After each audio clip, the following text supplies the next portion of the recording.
Hello, my friend. Today I will tell you another long-forgotten legend. Close your eyes and let the magic transport you to Middle-earth. Our journey begins.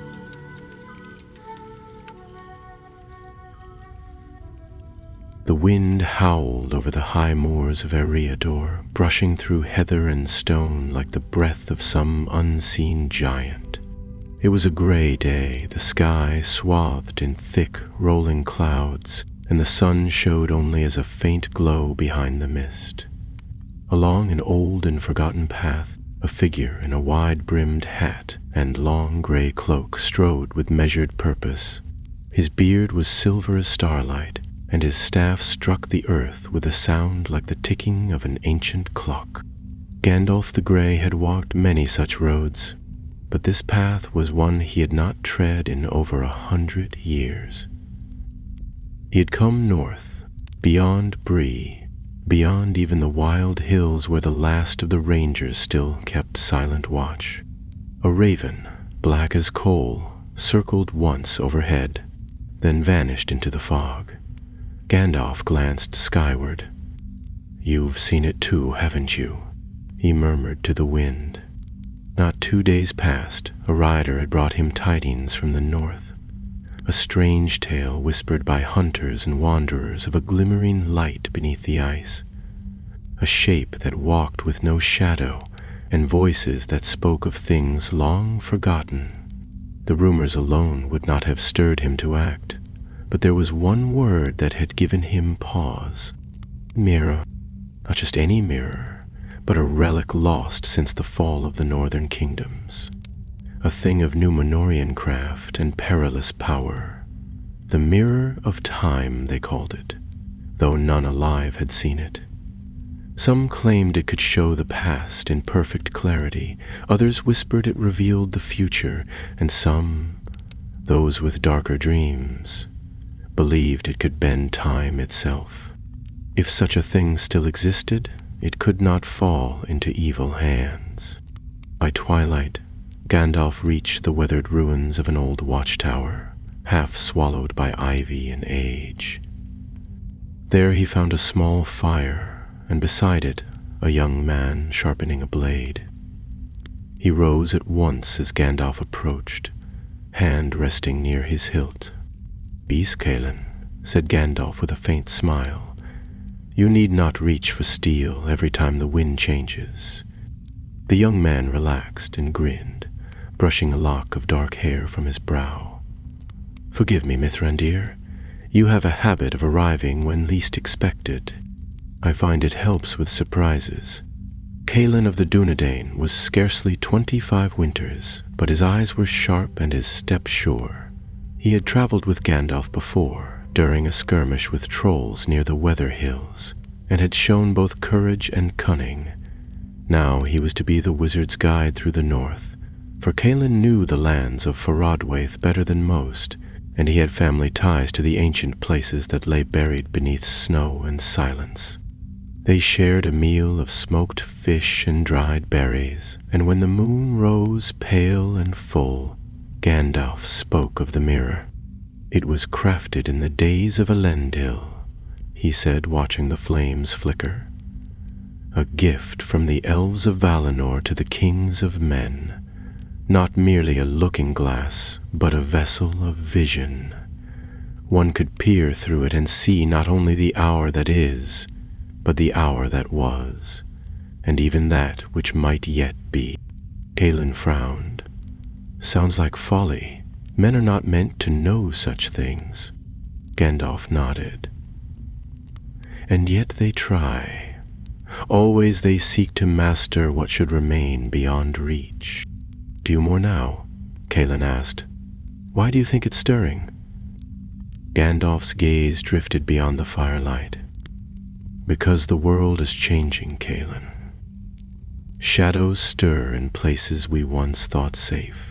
And there are whispers of a sorcerer in the north, one who calls to the remnants of the old darkness. If he finds the mirror, he may attempt to change the course of time itself. The young ranger grew solemn. "Then we'd best find it first." By dawn they were on the move. Northward they rode, across broken lands where no trees grew, only low shrubs and stones crusted with frost.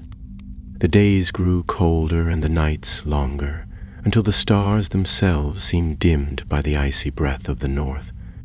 3 days out, they crossed paths with a group of frightened woodsmen fleeing south. Their eyes were wide with fear, their voices trembling. "There's something out there," one said. "Something unnatural. A mist that moves against the wind. It swallowed our camp. We fled before it could take us too." Gandalf questioned them gently. And though they knew little, one thing was clear. Their terror was real. That night, Gandalf set wards around their camp. He sat wakeful beneath the stars, staff in hand, and listened. At the edge of hearing, beyond the rustle of wind and the crackle of fire, he caught a whisper, a voice old as stone and thin as winter. "The mirror waits, Grey One." He said nothing to Calin the next morning. Better not to burden the young man too soon. They pressed deeper into the wilderness, until at last the green lands gave way to the frozen realm of Forodwaith. Snow fell in thick flakes, and the wind never ceased its mournful cry. Amid this desolation, they found signs, marks in the ice, strange tracks like no beast Gandalf had ever seen, and once a shattered helm bearing the sigil of a forgotten house of Arnor. The land remembered, and not all memories were kind. At last, as the sun set behind a wall of cloud, they reached a narrow ravine guarded by jagged rocks. Calin held up a hand. "There," he whispered, pointing to a rise above.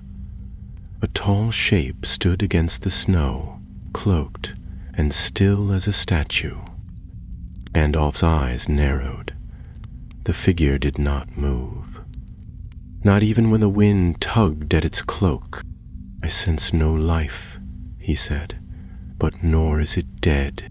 He raised his staff and spoke a word in Quenya, and the shape dissolved into shadow and vanished. Calin stepped back, alarmed. "What was that?" "A sentinel," Gandalf murmured. "A thing set to watch." "We are close, Calin, too close." And even as he spoke, the ground trembled faintly beneath them, as though some great force had stirred in the depths of the world. Beneath the ice and stone, something was awakening, and far off, in a place no man dared tread, the mirror of time shimmered once more. They made camp in the shelter of the ravine, where the wind was not so cruel and the stones formed a partial ring like the ribs of some ancient beast long buried. Calin struck flint to tinder while Gandalf knelt by a bare patch of ground, drawing symbols with the end of his staff. The sigils glowed faintly, white and cold, before sinking into the earth, wards against darkness, against eyes that wandered where they ought not. As the fire crackled to life, Calin sat cross-legged and glanced at the older man.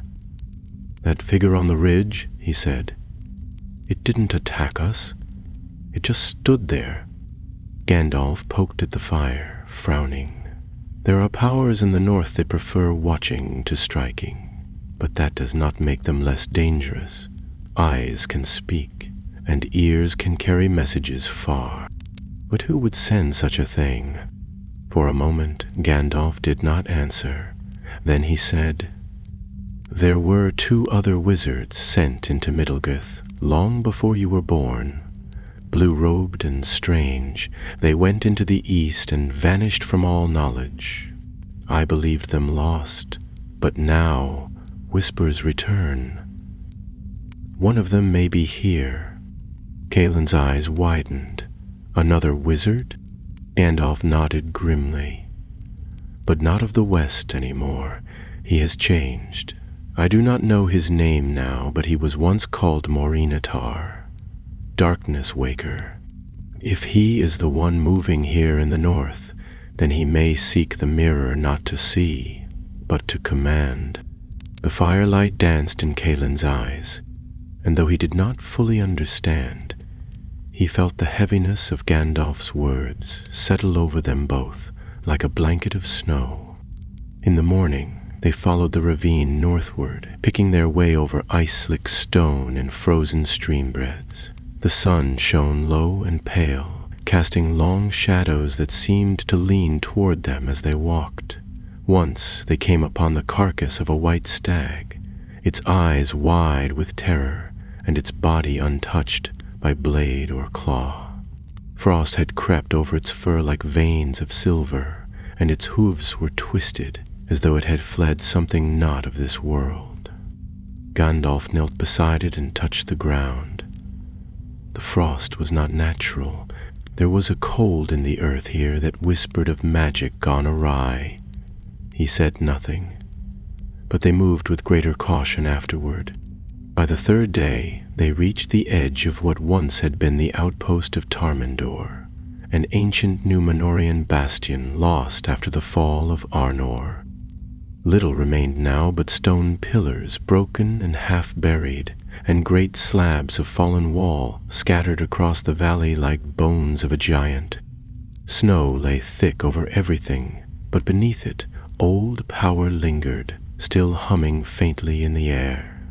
Gandalf brushed snow from a slab and uncovered a carving, a star within a circle, the mark of Elendil's house. Caelin stared at it in awe. "So it's true," he murmured. "This place really did exist. Tarmendor was built to watch the northern skies," Gandalf said, tapping the stone gently. "But it also kept a secret. Below this outpost, in chambers deep and warded, the mirror was hidden. The Dunedain did not trust such a thing to be left in the open. They searched until dusk. Amid the ruins they found a stair half choked with rubble, leading downward into a hollow in the earth. Caelin cleared the stones while Gandalf whispered to the shadows, bidding any spirits that lingered to stay their hands.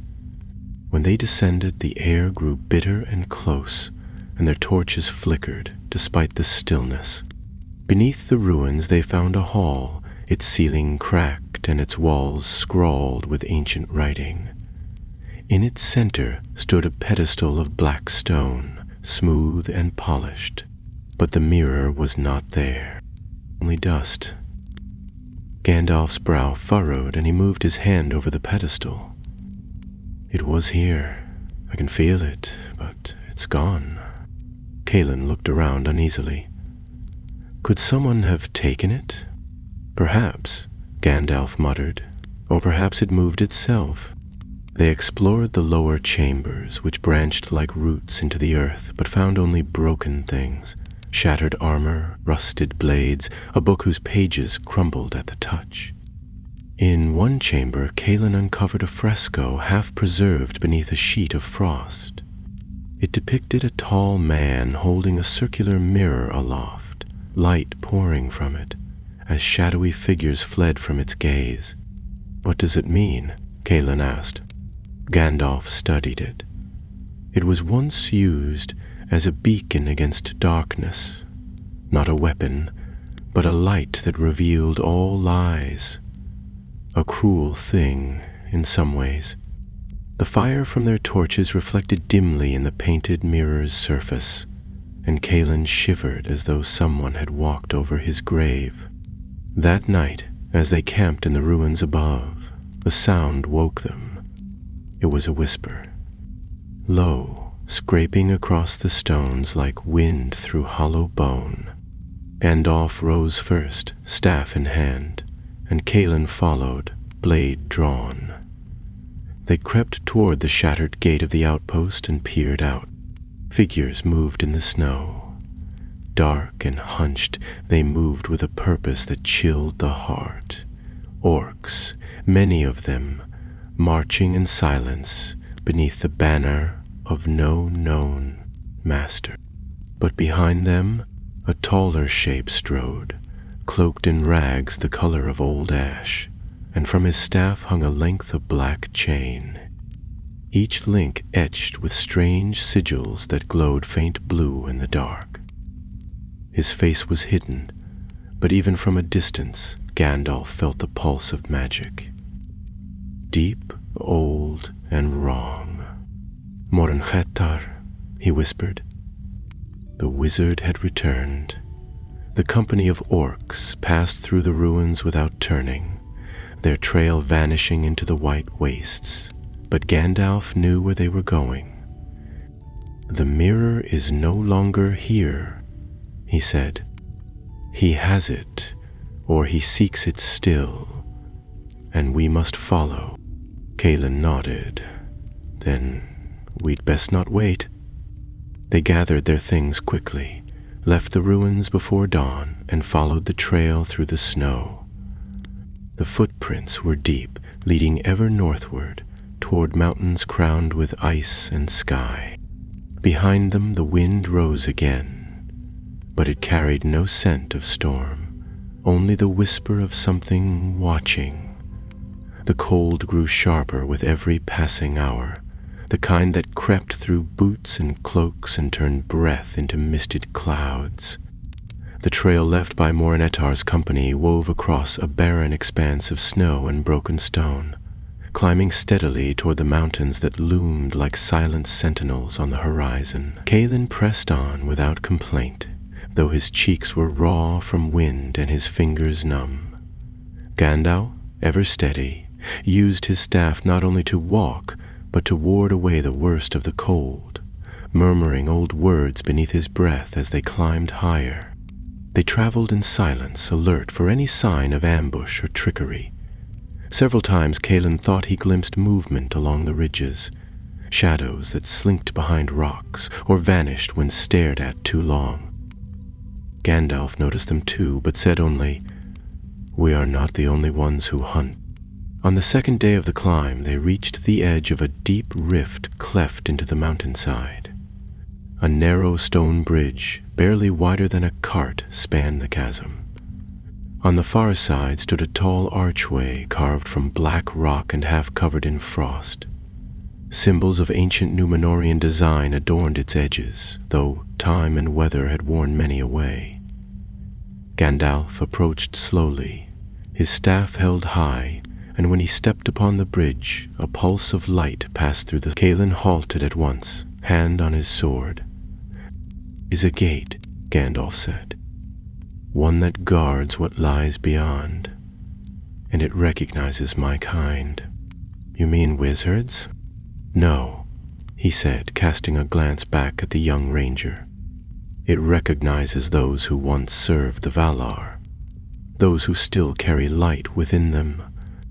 The archway opened not with sound, but with silence, the kind that seemed to press against the ears and drive back even the wind.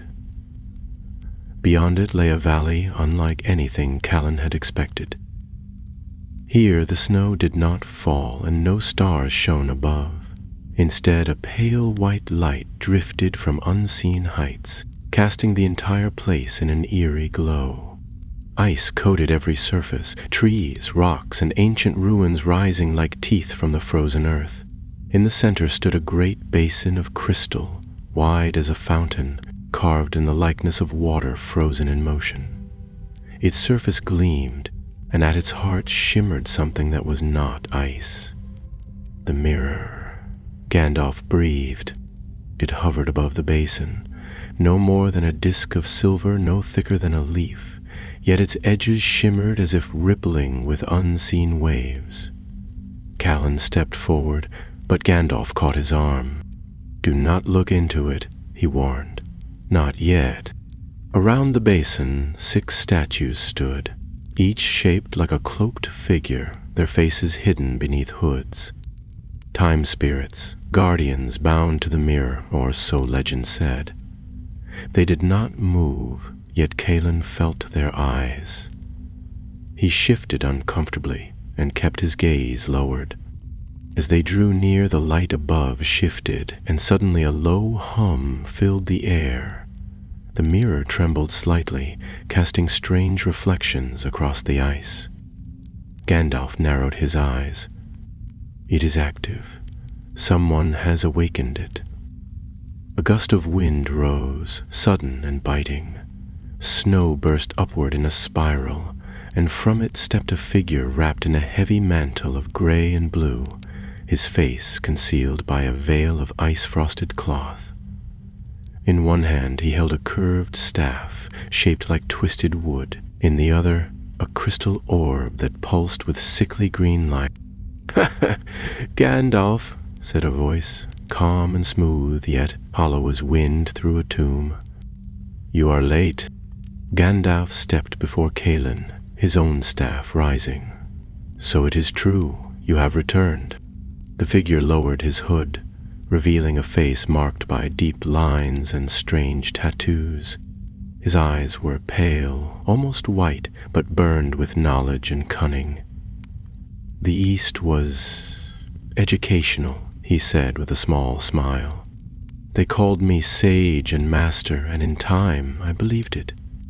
But I see now that the true work was here. The mirror called to me. It remembered my name." Calin felt the tension rise between the two, as if the very air waited for a command. "What do you want with it?" he asked, unable to keep silent. Morinitar turned his gaze to the young man and tilted his head. "I want to fix the mistakes of this world. The fall of the kingdoms, the rise of Sauron, the doom that clings to men like a curse. The mirror can do more than show. It can rewrite." Gandalf stepped forward. "You would undo time itself. You would twist the world into your own imagining." "I would heal it," Morinitar countered. "But you fear change." "I fear corruption."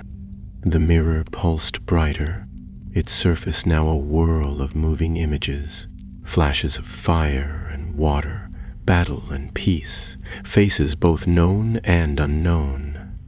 Calin caught a glimpse of a boy who looked like himself but younger. Then the image changed to a battlefield bathed in fire. "Enough," Gandalf said. "You cannot control what it shows." Morinitar raised his staff. "Then I will command it." Lightning burst from the staff's tip, striking the basin. The ground trembled. The 6 statues around the mirror stirred, their stone limbs creaking to life. Eyes like glowing frost opened beneath their hoods. The time spirits awoke. Gandalf slammed his staff to the ground, a wave of light rushing outward to meet the energy of Morinitar's spell. The air exploded in a clash of power, the basin cracking, the mirror spinning in the air like a coin tossed by fate. Calin drew his sword and rushed forward, deflecting a blast of cold that struck from one of the animated guardians. Around them, the valley shattered. Trees exploded into shards of ice, and great rents tore through the earth. One of the time spirits turned its gaze toward Gandalf, and for a moment the wizard staggered under its gaze. Calin leapt to his side, blade cutting through the tendril of magic that snared him. "Run!" Gandalf shouted, but Calin shook his head. "And where to?" "Not without you." They fought together, man and wizard, pressing toward the mirror even as Morinitar chanted in an ancient tongue. The mirror now shone with unbearable brilliance, threads of light trailing from it in all directions. It was no longer a tool. It had become a gateway, and Gandalf saw it. For a brief instant, through the chaos and light, he glimpsed the mirror's truth, not as a reflection, but as a door through which time itself could bleed. He raised his staff, and with a cry that shook the sky, he struck the mirror. The basin shattered.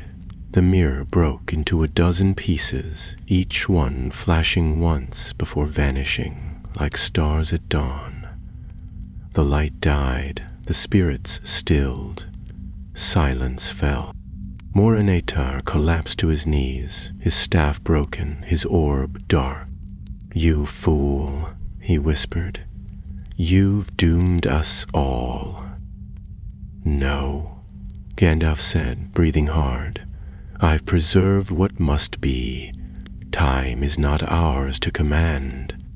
The valley began to collapse around them, the enchantment that held it aloft unraveling. Kaelin grabbed Gandalf's cloak and pulled him away as cracks opened beneath their feet. They ran as the ruins caved in, the spirits crumbling into dust, and the last remnants of the mirror vanishing into the void. Only when they reached the outer archway did they look back. The valley was gone. In its place only snow and silence, and somewhere far off a new shadow stirred.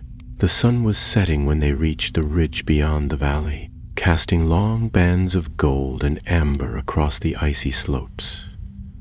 Kaelin stopped just beneath a crooked pine and sank to his knees, his chest rising and falling with exhaustion.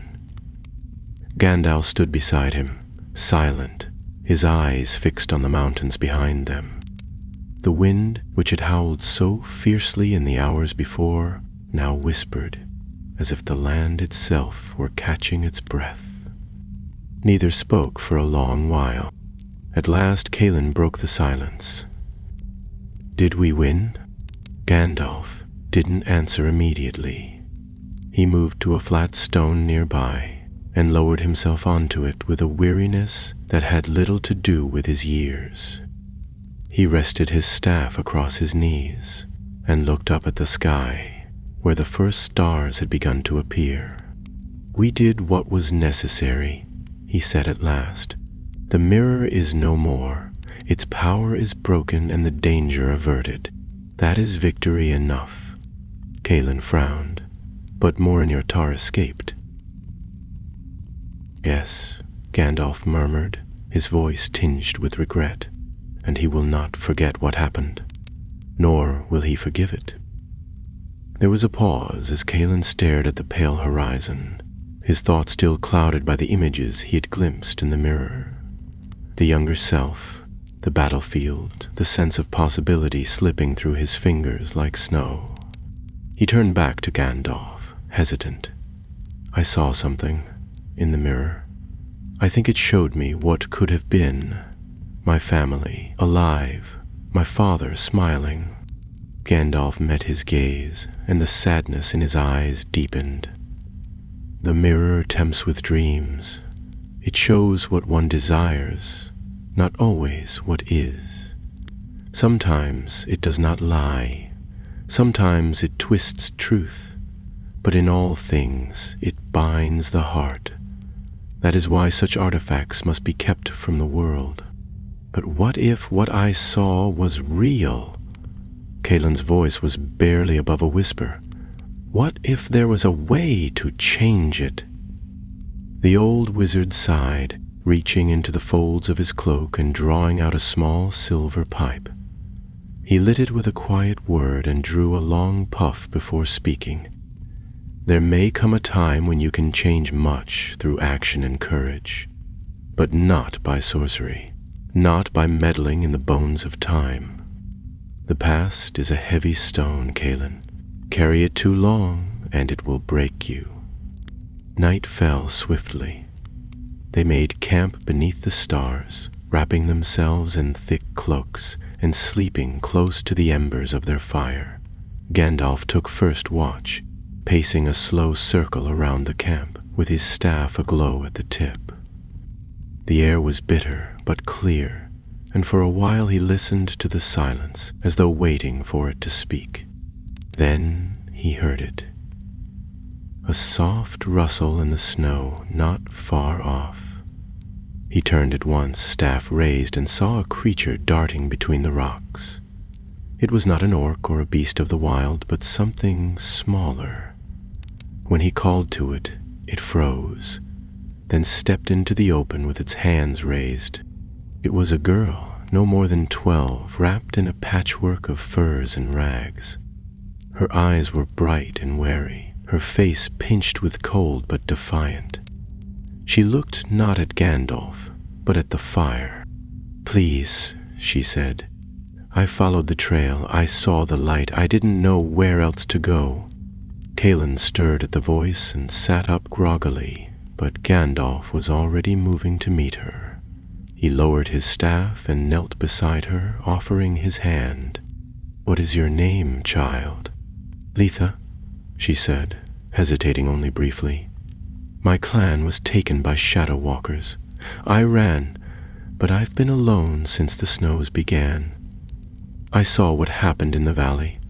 I saw the mirror crack the sky." Gandalf studied her with a gaze that pierced deeper than she knew, but he found no deceit in her. He nodded slowly. "Then you are braver than most." They gave her food and warmth, and though she slept with one eye open, as those who have learned to fear the dark do, she asked many questions in the morning.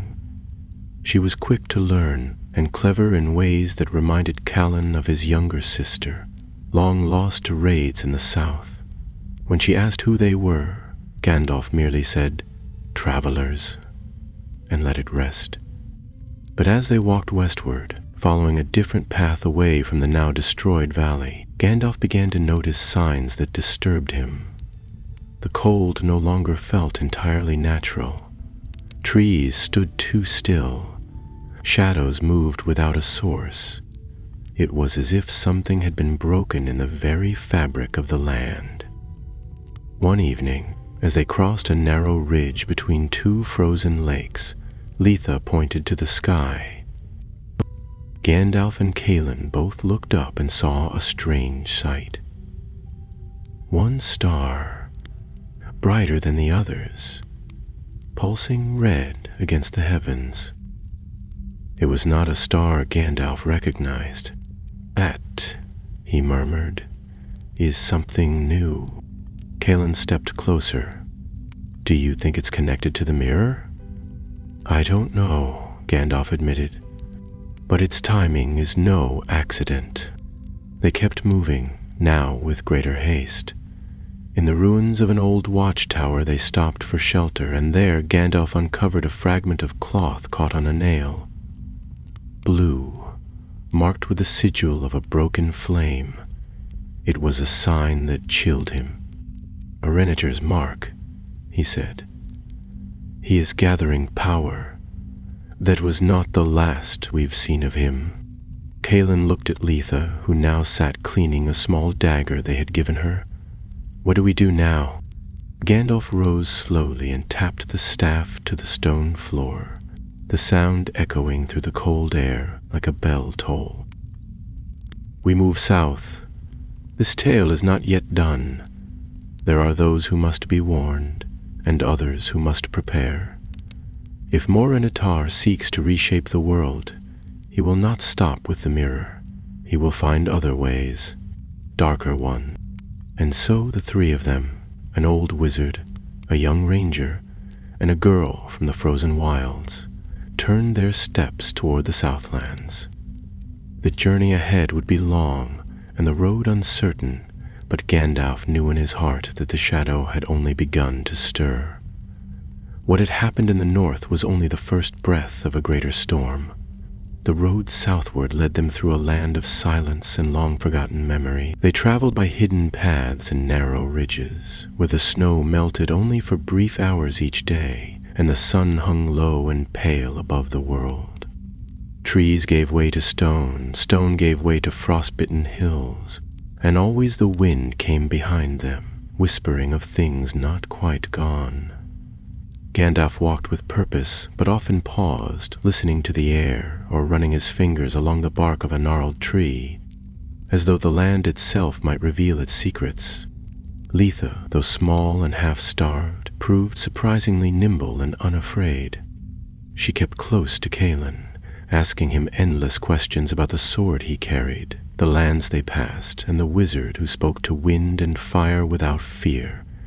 Callan, though not much older in truth, answered with a mixture of patience and amusement, grateful perhaps for the voice that kept his thoughts from returning too often to the mirror and the things it had shown. One afternoon, as they crossed the mouth of a deep gorge shrouded in mist, they came upon a ring of standing stones. Tall and weather-worn, each bore marks of Númenórean script, faded but still legible to Gandalf's sharp eye. He slowed at once and gestured for them to halt. "This place was once sacred," he murmured, brushing snow from one of the stones. "A place of watchfulness, where the kings of old would come to listen to the voice of the earth." Calin stepped carefully between the stones. "What happened to it?" "It was abandoned long ago," Gandalf replied. "Even the Dunedain no longer come this far, but the stones remember. They hold echoes."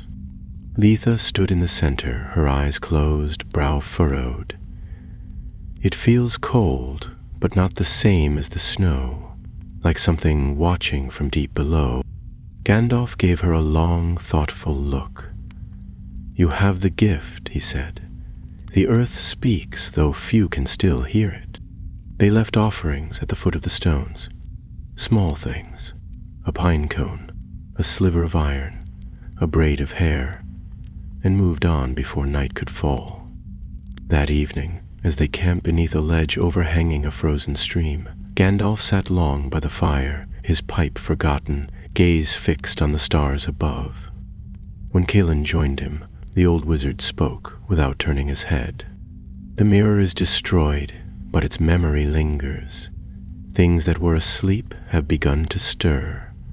Morenithar was only the first." Calin frowned. "You think others will follow?" "I do not think. I know." Gandalf's voice was quiet, yet edged with steel. "There are relics still hidden in the forgotten corners of Middle-earth. Not all of them as loud as the mirror. Some whisper, some sing, and some wait." Calin looked down at the fire, thinking of the future the mirror had shown him, of battles to come and faces he feared he might lose. "What are we supposed to do? We're only 3. "That has never stopped heroes before," Gandalf said, glancing sideways with a glint of dry amusement. "The world was not saved by armies alone." Over the next few days they began to descend from the high north into the woodlands that bordered the hidden lands of the Dunedain. The change in air was subtle but welcome, less bitter, more alive with the sounds of birds and the rustle of dry leaves. Litha walked with greater ease here, pointing out deer tracks and fox dens, recalling places she had hunted with her brothers. Her laughter returned now and then, light and quick as birdsong, though it often faded as soon as it had come. On the 3rd day of descent, they reached a quiet stream that wound its way through a narrow glade. The water was dark but clean, and beside it rose a stone marker half swallowed by moss. Gandalf read the worn inscription aloud. "Here fell Haldir, son of Arthon, defending the southern pass." Calin knelt to clear away the overgrowth. "One of the rangers. My grandfather spoke of him." They stood in silence a moment, and Litha placed a stone atop the marker, bowing her head. By sunset they reached the border of a hidden vale, green and shadowed, its entrance marked by 2 standing trees bent like ancient sentinels. Calin smiled in recognition. "This is it. One of our safe havens." They entered quietly. Hidden among the trees were low-built stone dwellings half covered in ivy, their roofs grown over with moss and living bark. Smoke drifted from chimneys, and the scent of roasting meat hung in the air. At the edge of a firelit clearing stood a tall man with streaks of silver in his dark hair, his hand resting on the pommel of a long sword. He stepped forward at once, and his face broke into a wide grin. Calin ran to meet him, embracing him with relief. "Uncle Halric, I didn't know if anyone would still be here." "We come and go, but we always return," Halric said, clapping his shoulder. Then he turned to Gandalf, bowing his head.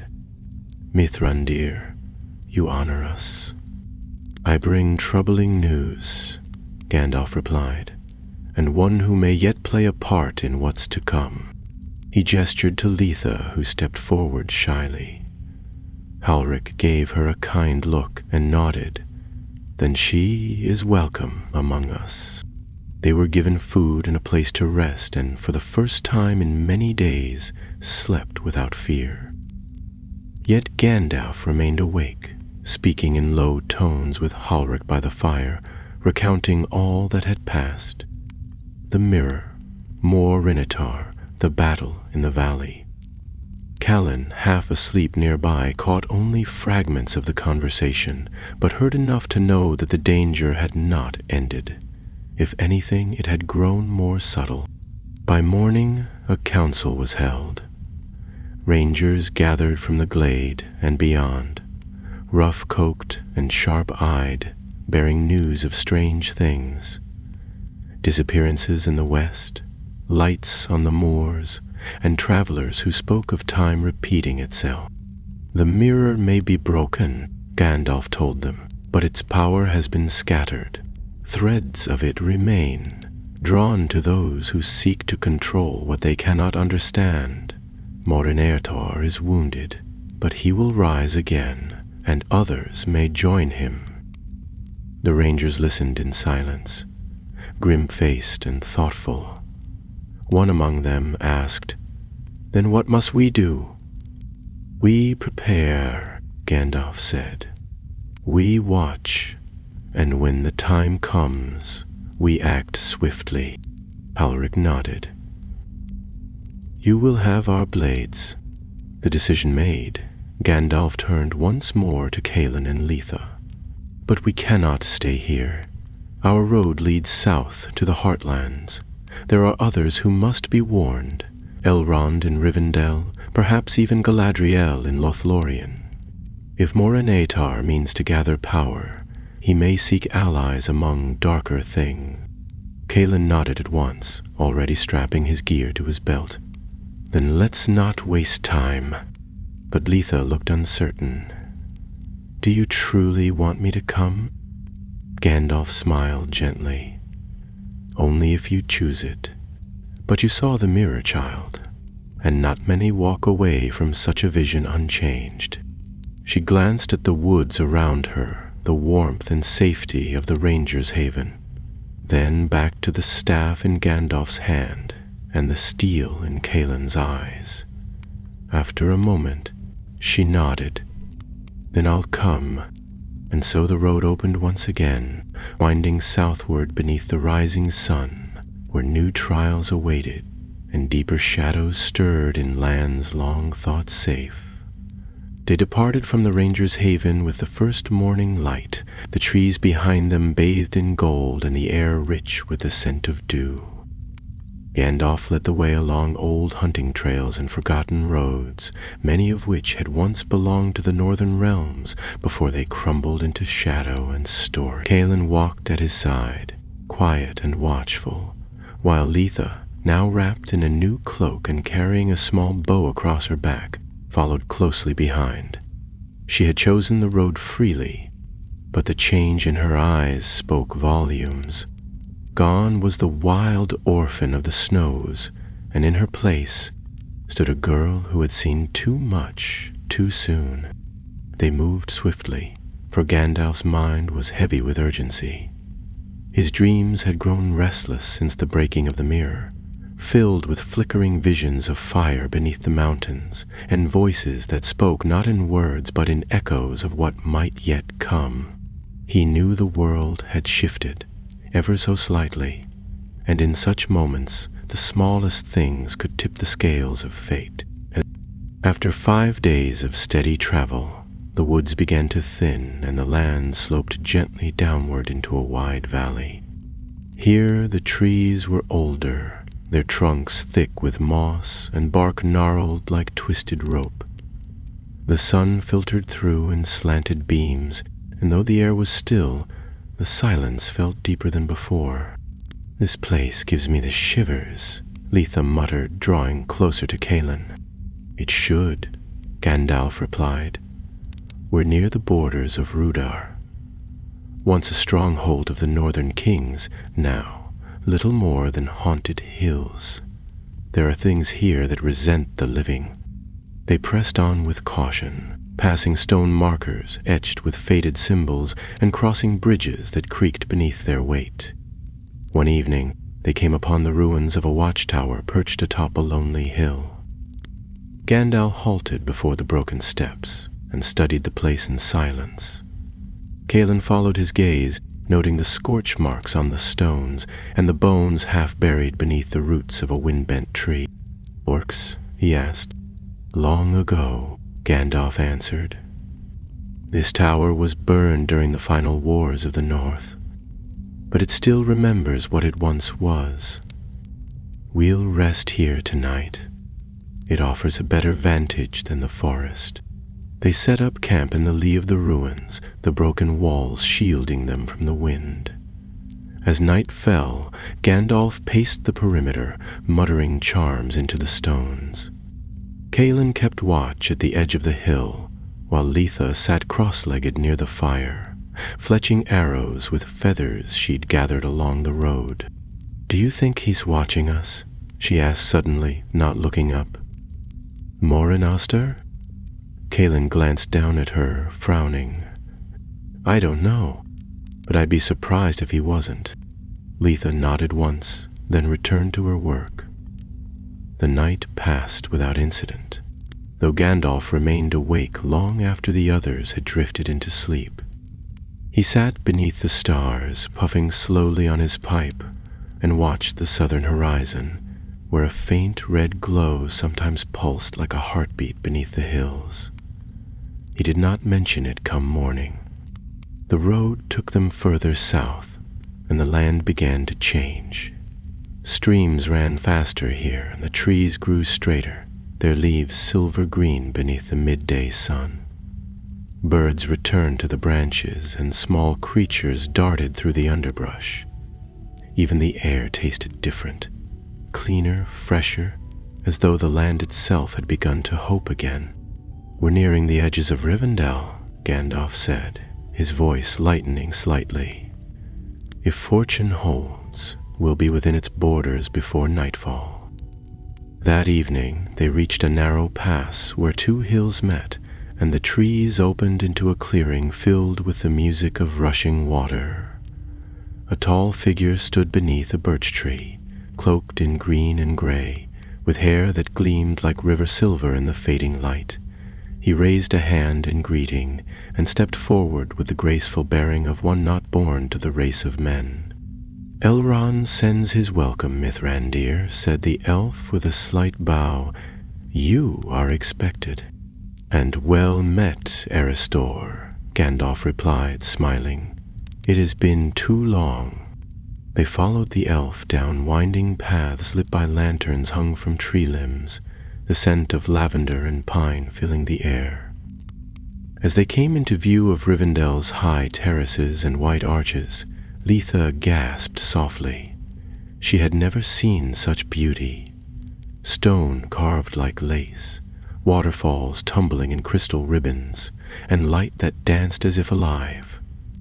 They were brought to a hall filled with warmth and song, where Elrond awaited them beside a fire that burned with no smoke. He welcomed them with calm grace, embracing Gandalf as a friend, and regarding Calin with the respectful gaze one gives a young sapling soon to grow tall. When he turned to Letha, he knelt slightly, placing a hand over his heart. "You have walked through frost and flame," he said. "You are welcome here." They were given rest and healing, and for 3 days peace surrounded them like a gentle veil. Yet Gandalf knew their respite would not last. On the morning of the 4th day, he spoke at length with Elrond in the high chamber, where maps and scrolls covered every surface. Calin was called to join them, and together they discussed all that had passed in the north, the fate of the mirror, and the figure who had once been a blue wizard. Elrond grew grave as the tale unfolded. If Morin-Raithor has turned, he will not stop at the mirror. There are other relics, some lost, others buried by the wise. If he seeks to reshape time, he may attempt to gather them. Gandalf nodded. He already moves in secret. I have seen the signs, and he is not alone. We must gather our strength, Elrond said. Lothlorien must be warned, and perhaps even the White Council summoned once more. As they spoke, Letha wandered the gardens of Rivendell, drawn to the hidden corners and quiet pools where elven children played and sang songs in a tongue she did not understand.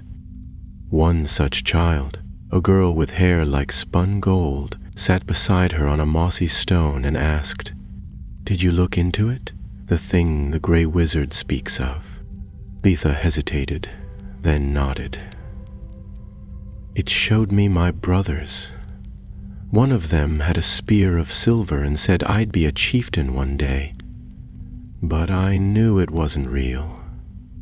The elven girl tilted her head. "Maybe it wasn't now, but that doesn't mean it won't be." Letha looked at her, surprised, but the girl only smiled and skipped away, her laughter like wind chimes in the breeze. That evening, Gandalf gathered Colin and Letha beneath a bough heavy with hanging lights and spoke in hushed tones. "We leave tomorrow," he said.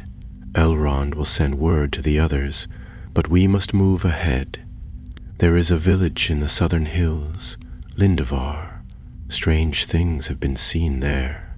Time waking to find they've dreamed lives they never lived." Kaelin stiffened. "That sounds like the mirror's work." Gandalf nodded.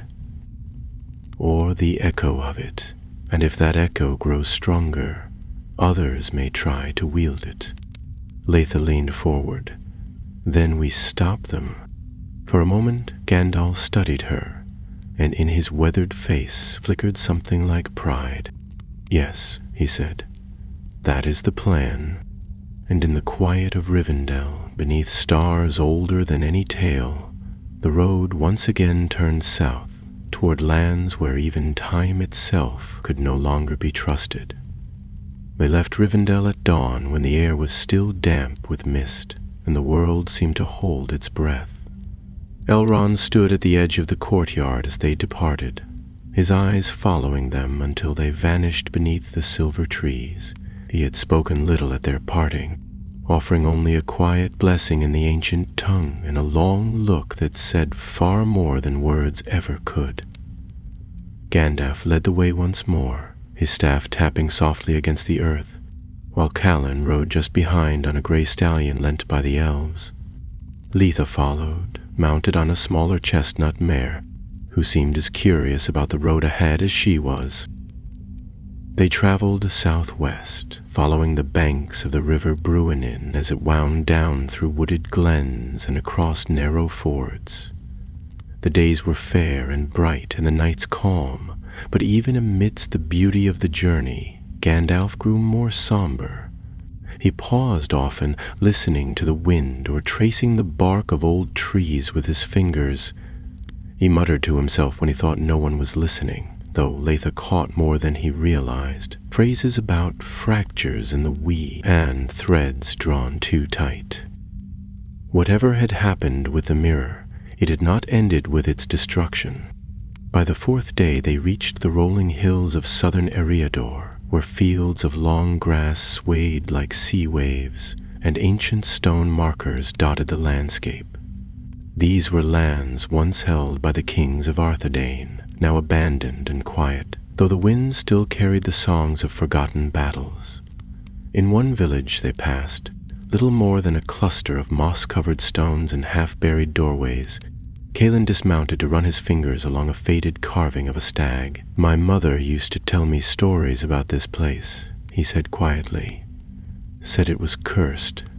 "Not cursed," Gandalf corrected gently, wounded. Time has not healed all places equally. That night, they camped near the base of a hill crowned by a crumbling watchtower. Gandalf built no fire, explaining that there were things in the hills that stirred at the scent of smoke. Instead, they sat in the dark beneath a sky full of stars, wrapped in cloaks and quiet conversation. Letha pressed close to Callan and whispered, "Do you think we'll find it again, the mirror's echo?" Callan looked at her thoughtfully before replying, "I think it's already found us." In the morning, they reached the village of Lindavar. It was a strange place from the very first glance. Neither ruined nor thriving, but something in between. Stone cottages stood whole, their chimneys puffing thin trails of smoke, and people moved through the streets with baskets and tools in hand. But everything seemed slow, as if the village itself moved through syrup. A woman bent to draw water from a well and remained in that position long after the moment had passed. A group of children laughed nearby, but the sound was faint, distant, as though echoing from a time before. Gandalf dismounted at once and approached the gate, where a man in a faded green tunic stood leaning on a crooked staff. The man blinked as they approached, then straightened slowly, his eyes flicking from Gandalf to Callan and then to Letha. "Travelers?" he asked, his voice slow and uncertain. "Or memories?"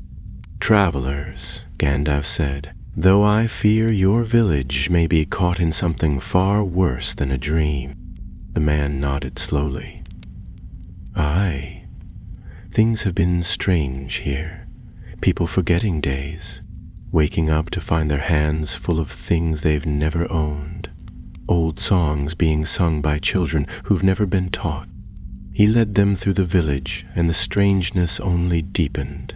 A baker stood beside his oven, staring into the flames without blinking. A woman stood before a loom that wove itself. A dog barked at its own shadow, then trotted away, vanishing into the mist that drifted around the cottages like smoke from an unseen fire. Gandalf moved among them with care, asking questions, touching stones, whispering words beneath his breath. They were taken to a small hall near the village center, where the oldest among them gathered to speak. Callan sat near the door, listening closely, while Letha explored the edges of the room, her eyes sharp and restless. "They say the trouble started when the well ran deep," one of the elders said. "A new spring beneath the old one. The water's sweeter now, but some say it isn't right, that they dream strange dreams after drinking it." Gandalf's expression darkened.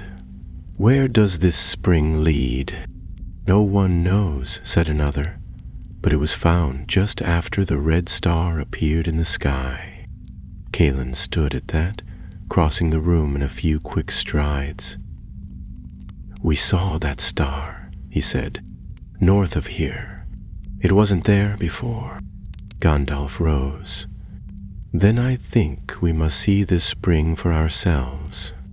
The well stood at the edge of the village, half surrounded by vines and tall grasses.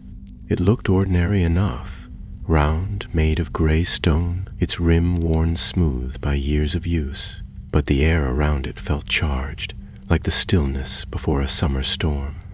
Gandalf peered into the depths, murmured a few words, and lowered a crystal on a length of chain into the dark. The crystal glowed faintly at first, then pulsed 3 times, the final pulse brighter than the others. "Magic lies beneath," he said, "old and twisted." Letha leaned over the edge. "Do we go down?" "We must," Gandalf replied, already tying a length of rope to the well's edge. "But carefully. Whatever lies beneath may be watching." One by one they descended into the well, the light from Gandalf's staff casting long shadows on the stone walls. The air grew cooler, and soon the sound of dripping water echoed all around. At last they reached a wide chamber carved into the rock. its walls lined with crystals that pulsed faintly with inner light. At the center stood a pool of clear water, its surface perfectly still despite the distant sound of running streams. Kalen moved forward first, peering into the pool. "It's not water," he said after a moment. "It's like glass." Letha touched the surface with one finger, then recoiled. "It showed me something. For just a second, a fire and someone calling my name." Gandalf nodded grimly. "It is a shard of the mirror." The pool shimmered then, and in its depths they saw images begin to form, fleeting, like smoke on the wind. A battle, a tower crumbling, a hand reaching out. Then the image shifted to a man in blue robes, his eyes burning white, standing over a circle of stones, with a staff raised high. "Minotaur," Gandalf said.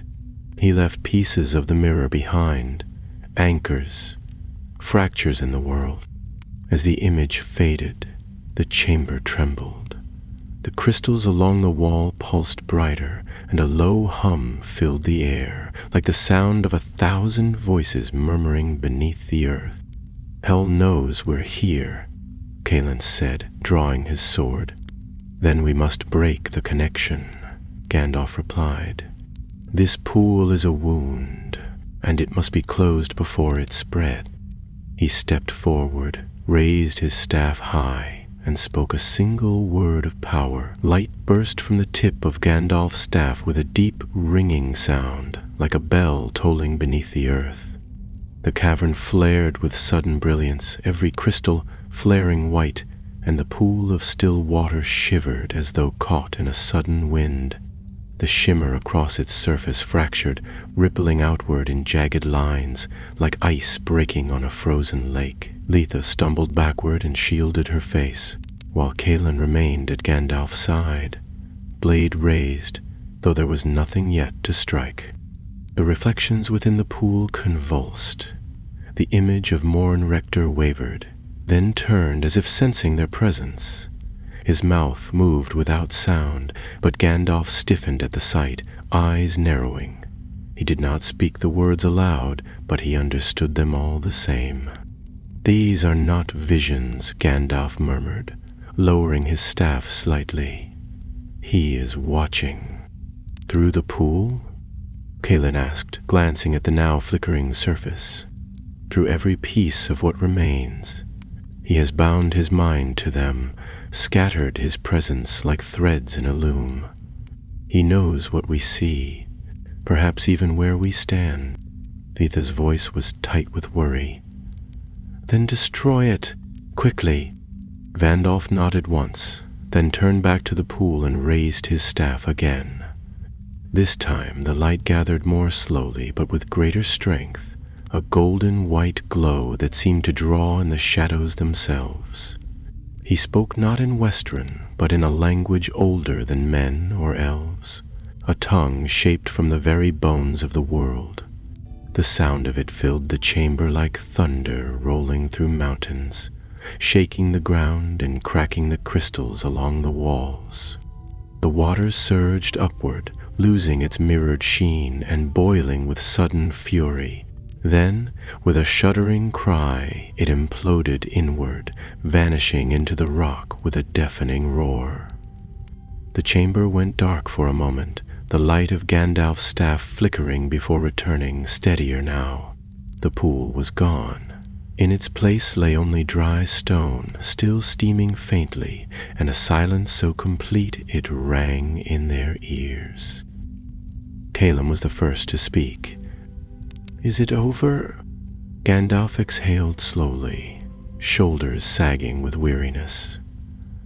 "This one is, but it will not be the last. If he's placed more fragments across the land, we'll feel the echoes again. This was a tether. He's lost a link to this world, but not his reach entirely." They returned to the surface to find the village changed. Where once the people had drifted like sleepwalkers, Now they stirred with life. The baker sang at his oven, the loom lay still beside its owner, and the well no longer shimmered with strange light. The air smelled cleaner, and the mist that had clung to every corner of Lindavar had lifted. Gandalf spoke with the villagers briefly, explaining little but assuring them the worst had passed. The headman nodded in solemn gratitude, and though he did not understand the nature of their deliverance, he understood that it had cost something. As they made ready to leave, a girl approached them, perhaps a year older than Letha, with pale braids and eyes the color of storm clouds.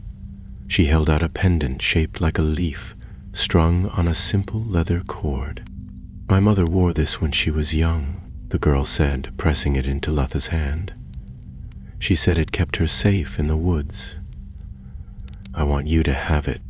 Letha blinked, unsure what to say, but Gandalf touched her shoulder and gave a quiet nod. She closed her fingers over the pendant and whispered a soft thank you before following the others down the road. They traveled west now, toward the gray hills and the high country beyond. Gandalf moved with greater urgency, for he knew their time was shortening. Each shard of the mirror they uncovered, each village they saved, proved what he had feared from the beginning, that Morandar was not acting at random. He was testing the weave of time itself, pulling threads to see which would unravel, and somewhere, deep in the heart of the world, those tugs were being felt. One evening, as they camped on the banks of a clear river, Calin found Gandalf seated apart from the others, staring into the flames with a troubled expression. The wind carried the scent of wood smoke and the distant call of night birds, but the wizard seemed far away, his mind turned inward. "Something's bothering you," Calin said, sitting beside him. Gandalf didn't look up at first.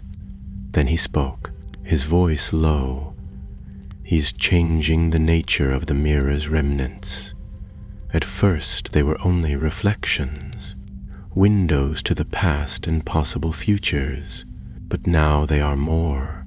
They interact, they respond. That fragment in Lindavar, it wasn't just a wound, it was becoming a doorway." Calin tensed. "A doorway to where? To when?" Gandalf said grimly. "He seeks to create passages through time, not just to see, but to step across. And if he succeeds..." He did not finish the sentence. He didn't need to. Letha approached then, rubbing sleep from her eyes. She sat cross-legged beside the fire and looked at Gandalf with quiet seriousness.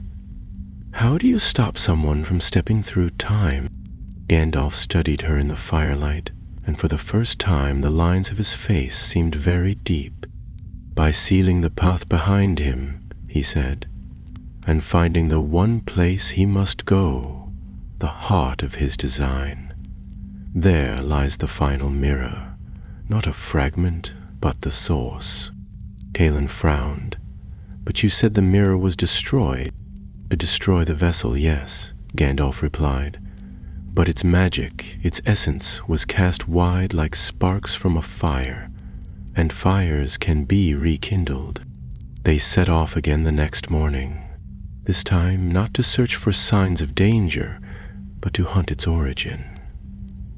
Gandalf's path turned now toward the east, to the lands that lay beyond the Barrow Downs and the border of the old forest, where strange things still stirred and the world wore its age in deeper folds. The journey was slower. The land resisted them in small ways. Paths that shifted, streams that ran dry, trees that moved when unobserved. Gandalf grew tense, his spells more frequent, his watchfulness unceasing. Even Calin, whose heart rarely wavered, felt the weight of the forest pressing in. Letha, however, seemed to thrive in the strangeness. She adapted quickly to the rhythm of the wild, moving with quiet feet and learning to read the signs in bent grass and snapped twigs. Gandalf took notice. often studying her from beneath the brim of his hat. One afternoon, after passing beneath a curtain of hanging ivy, they found themselves in a clearing unlike any they had seen before. The trees formed a perfect circle around a low stone dais, upon which stood a broken arch carved from pale marble. The grass around it was scorched in places, and the air buzzed with a faint. Gandalf stepped forward and pressed his hand against the stone. "Another doorway," he said, more to himself than to the others, "but not made by Morinitar. This was ancient, older even than the mirror."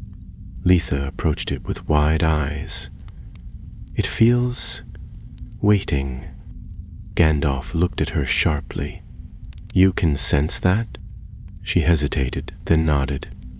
"Not in words, but yes. It's like a heartbeat under stone." He drew back slowly, eyes narrowed. "You're changing." "I don't feel different," she said, though her voice wavered slightly. "Not yet," Gandalf replied. "But the mirror left a mark. Perhaps it chose you." She looked at him, startled. "Why me?" He gave a small, tired smile. "Because you were the only one who didn't look for yourself in its depths. You saw what it showed, but you didn't chase it. That kind of restraint is rare, and it may be the only thing strong enough to close what's been opened." He turned back to the archway and raised his staff, murmuring words that danced across the air like leaves in the wind. The dais glowed briefly, then dimmed, as if taking a long breath. "We're close now," he said. "The storm is ahead, not behind." They pressed on through the deepening forest, where the trees stood thicker and the sunlight grew thin and golden, filtering through the canopy in flickering shafts that gave the ground the look of moving water.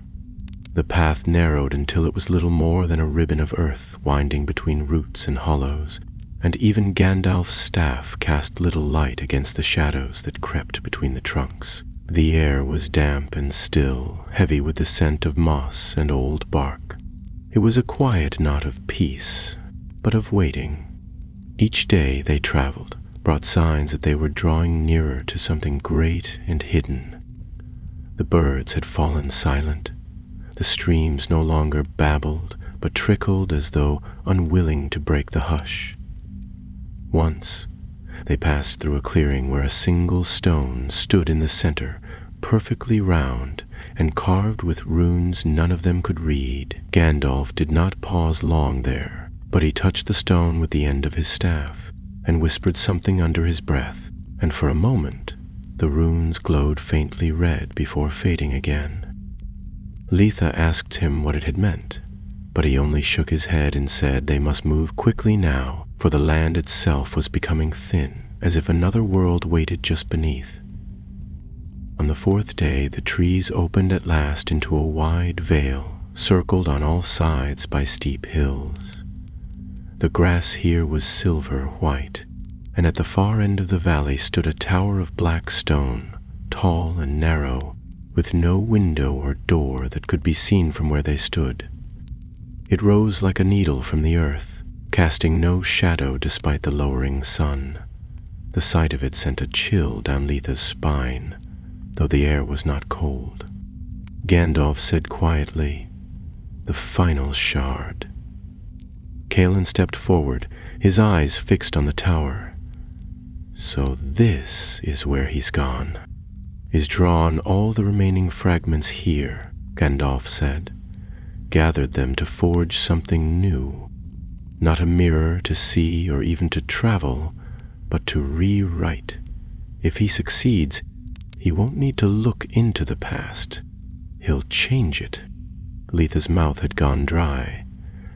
"And the future too?" "The future always follows," Gandalf said, "like a shadow." The descent into the vale was slow, for the ground grew strange beneath their feet, Sometimes the grass seemed to shift, pulling subtly toward the tower as if caught in a breathless tide. Caelan's boots made no sound against the soil, and once he glanced down to find that his footprints had vanished behind him. Litha said nothing but kept close to Gandalf, her fingers brushing the edge of his cloak as they walked.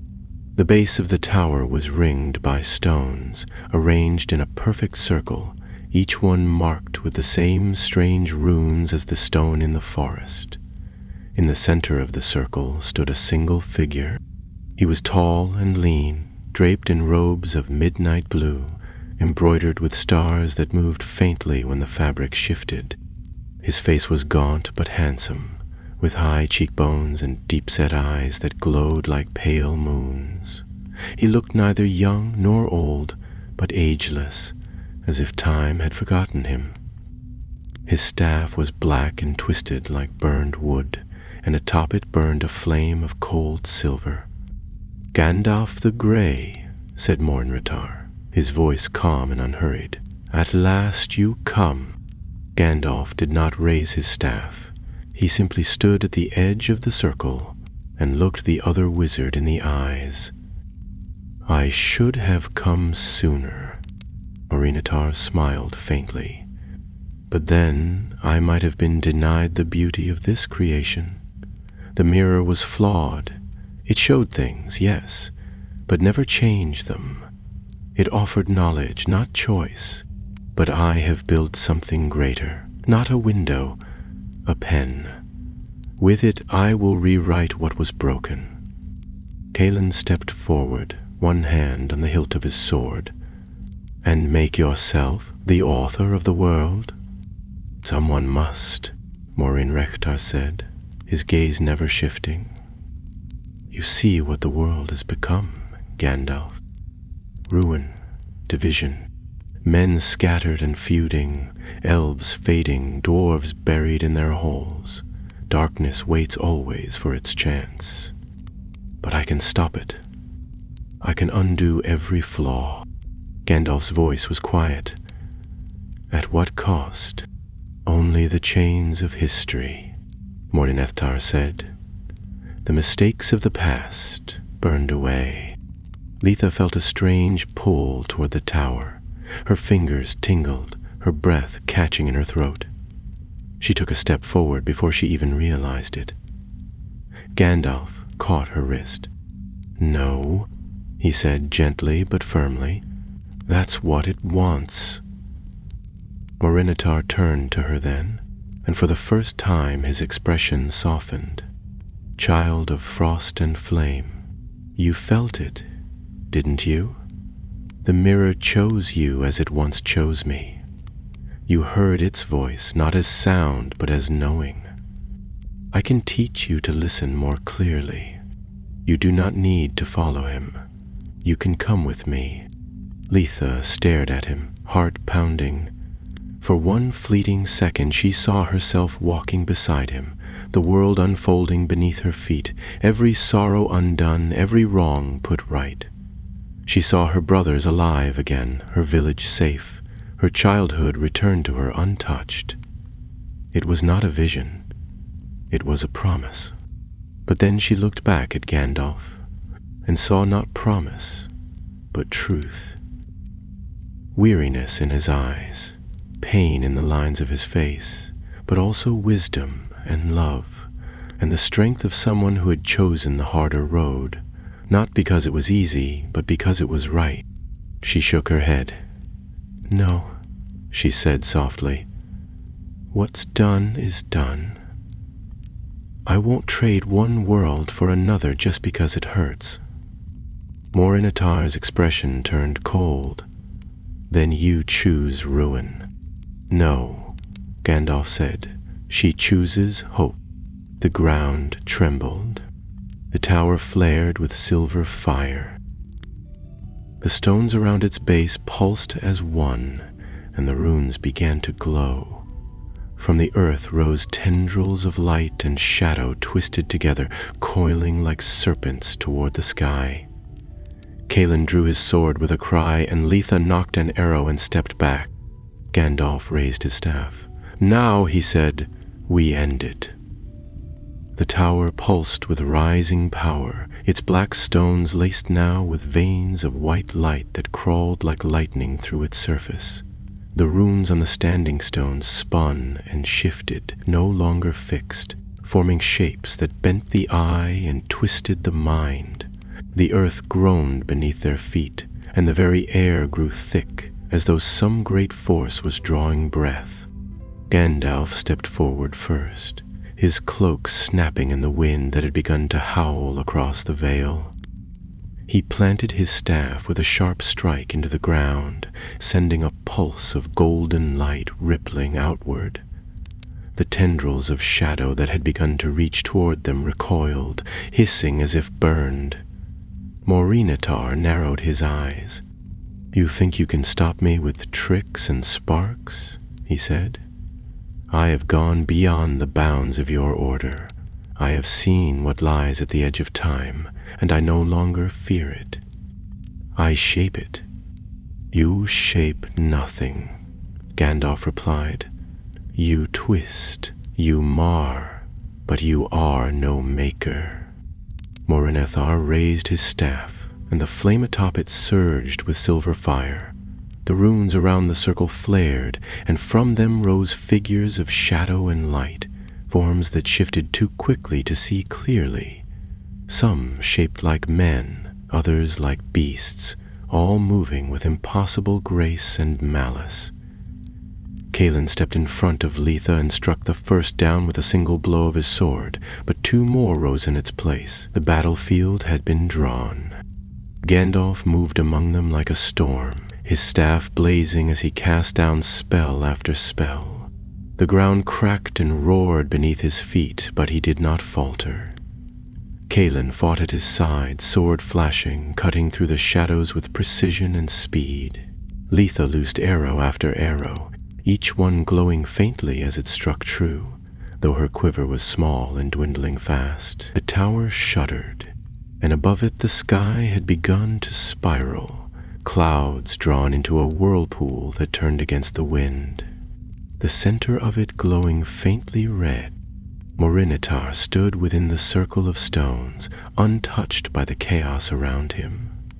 His eyes were fixed on the tower, his hands moving in slow, deliberate gestures. The energy from the shards gathered there pulsed in time with his movements, growing stronger with each beat. Gandalf saw it too late. "He's binding the mirror's power into the tower itself," he shouted over the noise. "He means to step through time, not with a spell, but with the world itself. He'll anchor the tower across every moment, past and future, and rewrite everything from within." Calen looked up at the structure, now glowing at its peak like a star, and felt the weight of what must be done. "Then we have to destroy it." Gandalf nodded grimly. "Yes, but it will not fall with sword or fire, not while he holds the bond. Better." "Then break the bond," Letha said suddenly. She had lowered her bow and now stepped forward, eyes locked on Morinitar. "You said the mirror chose me. If that's true, then maybe it listens to me, too." Gandalf turned toward her, his expression unreadable. "It might, but it could also destroy you." Letha glanced at the tower, then back to the wizard who had tried to tempt her with dreams. "Or it could stop him." Before Gandalf could protest, she broke from the group and crossed the boundary of the stone circle. At once the ground shimmered beneath her feet, and the air grew still, as if the moment had been cut away from time itself. Morinitar turned slowly, and for the first time there was something like surprise in his face. "You," he said, "you shouldn't be able to cross the veil." "I didn't ask permission," Letha replied. Her voice was calm, but inside her heart thundered. The light from the tower wrapped around her like smoke, rising from her skin, flickering with memory. She saw her past in it, her mother's face, her brothers laughing, the snows of her homeland. She saw what might have been had the world been kinder. She saw futures where she lived, died, loved, was forgotten, and through it all, the mirror's power whispered to her, offering choice, offering change. "I don't want a perfect world," she said aloud. "I want this one, even the pain." Morenitar's expression cracked. "Then you are a fool." "No," she said. "I'm awake."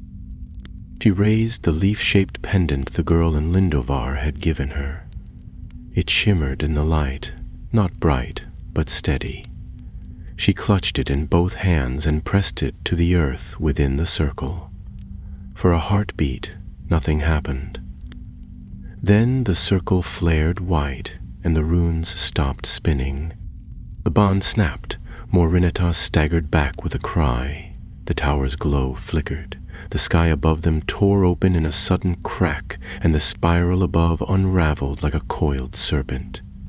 Gandalf rushed forward, chanting as he raised his staff high. A shaft of light burst from it, piercing the center of the tower's peak. Kaelin shouted something, but his voice was lost in the roar of collapsing stone. The tower began to fall. Stone split from stone, light pouring from every crack. The runes shattered in a chorus of breaking glass, and the specters that fought around them flickered and vanished. Litha fell to her knees. The pendant burned black in her hands. Morenitar looked up as the structure he had built with such care began to crumble around him. His face twisted with fury. Not fear, but bitter disbelief. "No," he roared, "you cannot take this from me. I was meant to fix it, to heal it." Gandalf stepped into the circle and pointed his staff. "You chose power over wisdom, and time is not yours to heal." The light grew brighter still, and the tower gave one final, thunderous groan before collapsing entirely. A cascade of black stone and white fire that lit the vale as bright as midday.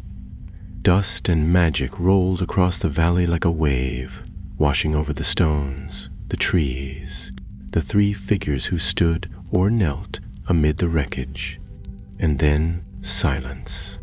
When the dust cleared, the tower was gone. The runes were gone. Morenitar was gone. Only a ring of scorched earth remained, and at its center, Litha knelt with her hands still wrapped around the pendant. Kaelin rushed to her side and lifted her gently. She stirred at once, dazed but alive, her eyes shining with something new. Not power, not knowledge, but peace. Gandalf stood nearby, leaning heavily on his staff.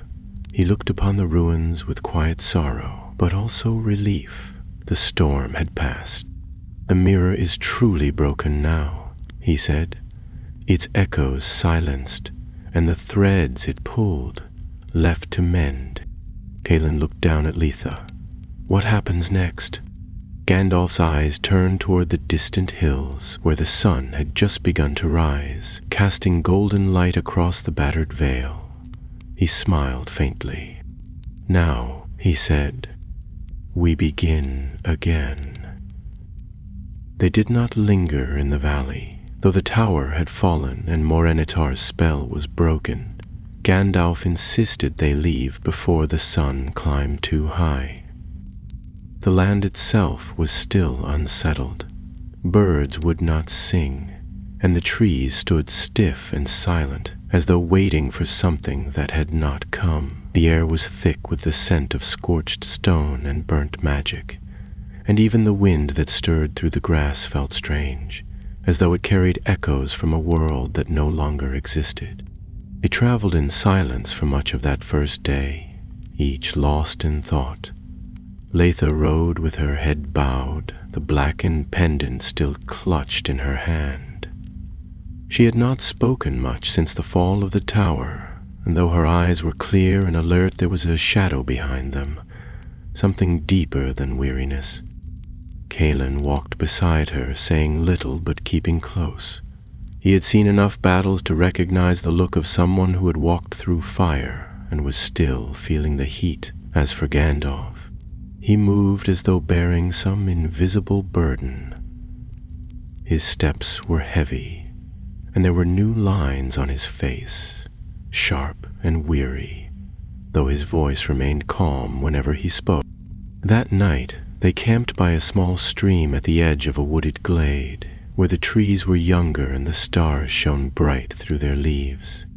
Gandalf lit no fire, choosing instead to draw warmth from the stone beneath them with an old spell that turned the earth gentle and dry.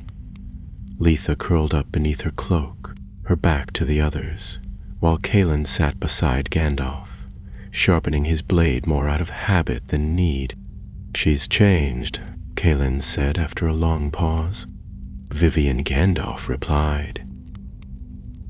"They both have," Gandalf replied. He looked up at the stars. "Time is not meant to be touched, Callan, not even by those who walk outside of it, but the mirror's touch lingers on her, like the echo of a bell long silenced. She saw too much, things no one her age, or any age, should carry." Calen glanced at her sleeping form, his brow furrowed. "Will she be all right?" "She will," Gandalf said, "but the path ahead of her will not be an easy one." There was a silence between them, the kind that doesn't need filling. After a while, Gandalf added, more softly, "You stood bravely, Colin. Your sword is sharp, but your heart is stronger still. I think your people will need that more than ever in the days to come." Calen's cheeks flushed faintly, though he said nothing. He simply nodded and returned to his blade. The following morning, they turned west toward the mountains that bordered the Shire. Gandalf insisted they pass through Bree before returning to their scattered paths, and though Calen raised an eyebrow at the detour, he did not object. Letha said nothing at all, but rode quietly, her eyes scanning the trees as though expecting the shadows to reform at any moment. 2 days later they arrived at Bree, and for a time it seemed as though they had stepped into a different world. The streets were alive with bustle, the smell of fresh bread and roasting meat filling the air, and the voices of merchants and travelers alike rose in cheerful noise. The townsfolk had heard rumors, strange lights in the north, tremors beneath the ground, dreams that came and went like visitors in the night. But they asked no questions of Gandalf when he walked through the gates. The Grey Wizard was known in Bree, and when he passed, doors opened and mouths fell silent. They stayed the night at the Prancing Pony, where Barlaam Butterbur still held court behind the counter, though his hair had grown thinner and his voice raspier with age. He welcomed Gandalf with wide eyes and a nervous bow, offering them warm rooms and hot food without charge. Calen disappeared for a time into the tap room, where he traded tales with a handful of rangers who still passed through the old roads. Letha, for the first time in days, laughed at something the innkeeper's daughter said, and even helped carry plates for the evening meal. Gandalf, though grateful for the rest, remained apart, seated near the hearth with a mug of spiced cider and a pipe between his fingers. That night, after the inn had grown quiet and the fires burned low, Gandalf sat with Letha in the courtyard beneath the stars. She was quiet for a long time before speaking. "I keep hearing his voice," she said finally, "not like a whisper, more like remembering what he said, about changing things, about healing the world." Gandalf nodded. "It's a tempting thing, the idea of undoing pain, but the danger lies in believing we know enough to choose what should never have happened. The world we walk is shaped by what came before, even the hurts. Remove one, and all the rest may crumble." "I didn't want to forget," she whispered, "but now I don't know what to remember." "You remember what matters," Gandalf said, not the pain alone, but the love that came with it, the things worth holding on to. They sat a while longer in silence, until at last Letha said, "What happens now?" "We part ways for a time," Gandalf said. "You and Calin will return to the Rangers. There is much to rebuild.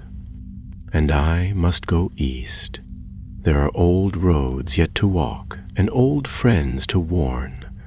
The world will not sleep forever, and not all threats come with thunder and flame."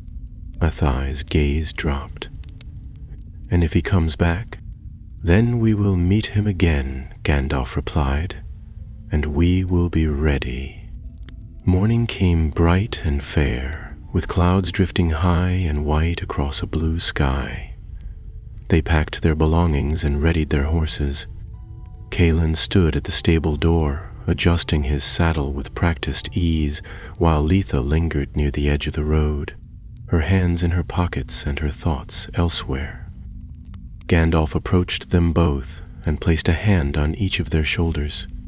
"You have done what many could not," he said, "and in doing so, you've earned something greater than titles or songs." Letha raised her eyes to his. "What's that?" "A place in the turning of the world," he said, "where light returns not because it must, but because someone chose to bring it back." And with that he turned and walked away, his staff tapping softly against the stones, his cloak trailing behind like a shadow slipping into memory. Calin and Letha stood together for a long moment, watching him go. Then Calin gave her a small, crooked smile. Well," he said, "back to the wilds then."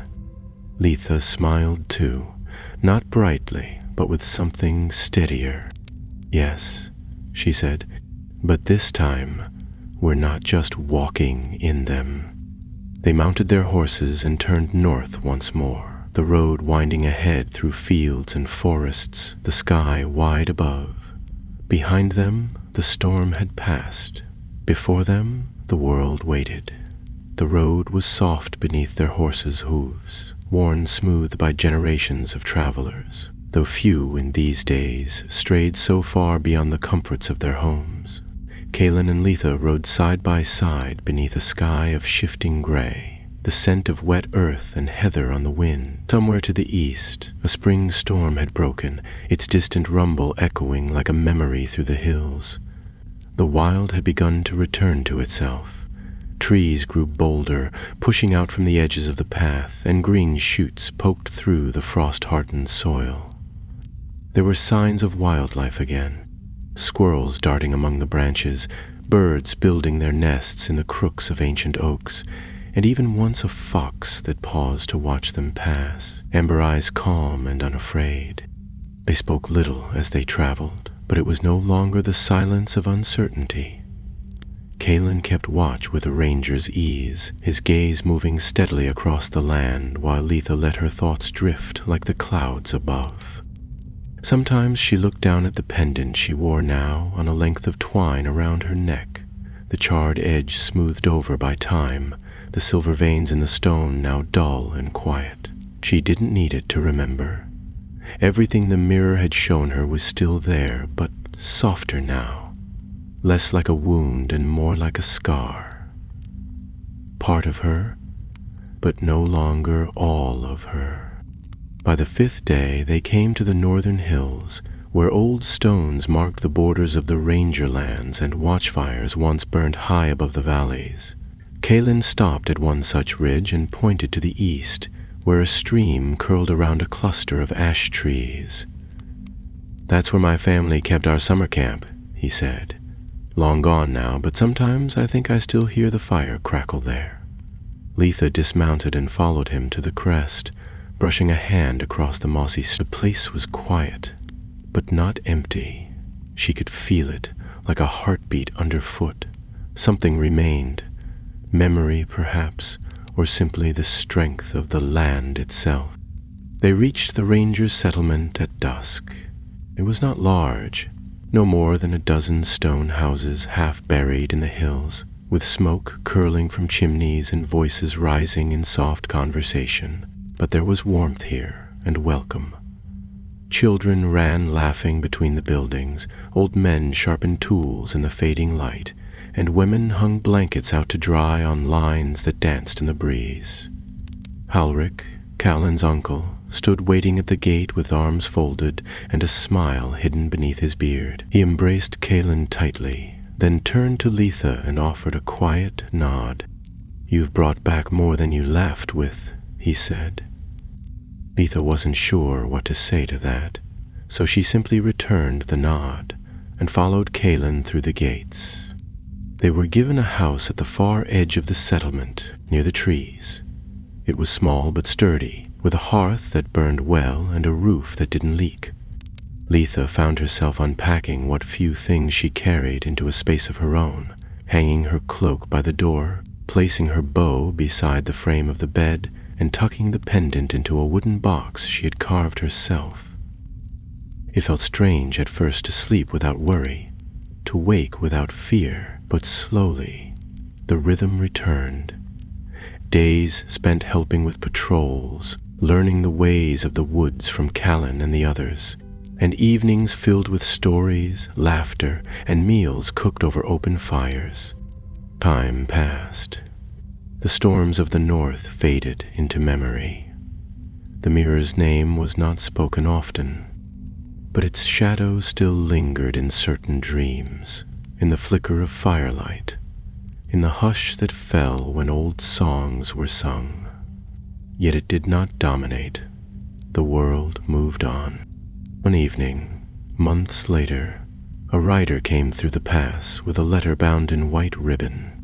It was addressed in Gandalf's hand, and when Letha opened it, she read it twice before speaking. "He's gone," she said softly to Callan. "He's left the west." Callan looked up from where he was oiling his sword. "Gone where?" "Helman doesn't say, only that the road calls and that others are waiting." She folded the letter carefully and placed it in her pocket. "He says he's proud of us." Callan nodded. "He always seemed to know what was coming." "Hadn't always say, though," she replied with a small smile. "No, but he gave us enough to stand on our own." They stood together at the edge of the village that night, looking out across the hills as the stars emerged one by one, silent and steady. Letha tilted her head, listening to the wind as it stirred through the grass. "Do you think there'll be more?" she asked. "More like the mirror? More danger?" "There's always more," Callan said, "but not all of it comes with darkness. Some of it's just the world turning." "I think I'm ready," she said. He glanced at her. "For what?" "For whatever comes next." In the days that followed, Letha began to teach the children how to track in the woods, how to listen to the land and move quietly among the trees. Callan helped rebuild the northern watch posts and traveled often between the settlements, carrying word and keeping the peace. Together they stood where once only the broken had stood. Together they healed, and far beyond them, over sea and shadow, through lands where no maps reached, Gandalf the Grey walked on. His staff still bore the light of stars, his eyes still carried the weight of ages, but there was a peace in his step now, a quiet smile on his lips. He walked not to warn, nor to fight, but to remember and to watch. For he knew that though the mirror was gone, the world still spun with wonder and sorrow, with heroes unsung and stories not yet told. And as long as someone chose to walk the road with open eyes and a willing heart, there would always be hope.